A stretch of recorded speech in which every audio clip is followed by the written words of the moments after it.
Let's study cell cycle. Cell cycle क्या है? Cell cycle एक ऐसा सीक्वेंस ऑफ इवेंट्स है जिसमें सेल ग्रो कैसे होती है, डीएनए को रेप्लिकेट कैसे करती है और फिर डिवाइड कैसे करती है डॉटर सेल्स में, ये सब पढ़ते हैं हम सेल साइकिल में। इसमें दो फेजेस होते हैं, एक होता है आपके पास इंटरफेज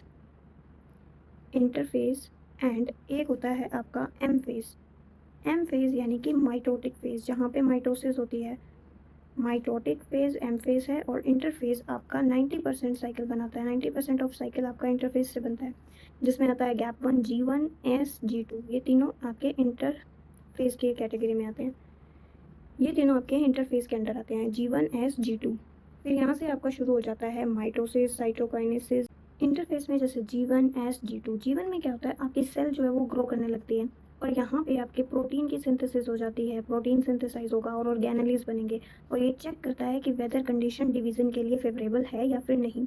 फिर S मतलब सिंथेसिस, यहाँ पे होती है सिंथेसिस, यानी कि डीएनए जो है वो आपका रेप्लिकेट होता है, डीएनए रेप्लिकेशन होती है। Each chromosome form 2 identical sister chromatid, 2 sister chromatid बना लेता है आपका S फेज।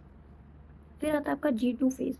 G2 यानी गैप 2। फर्दर यहाँ बाकी की जो रह गई है वो सेल ग्रोथ यहाँ होती है और प्रोटीन चाहिए होते हैं माइटोसिस के लिए, तो वो प्रोटीन्स इसके अंदर प्रोड्यूस होते हैं। DNA is check for error and repair if necessary, और G2 के अंदर डीएनए चेक होता है कि एरर नहीं है या कुछ रिपेयर करना है नेसेसरीली। फिर इसके बाद आपका एम फेज शुरू हो जाता है। एम फेज में आती है आपकी माइटोसिस और साइटोकाइनेसिस। माइटोसिस में होता है आपका न्यूक्लियस डिवाइड, न्यूक्लियर डिवीजन होती है माइटोसिस के अंदर। न्यूक्लियस कैसे डिवाइड हुआ देखो, पहले ये हमने पढ़ा है प्रोफेज, मेटाफेज, एनाफेज, टीलोफेज।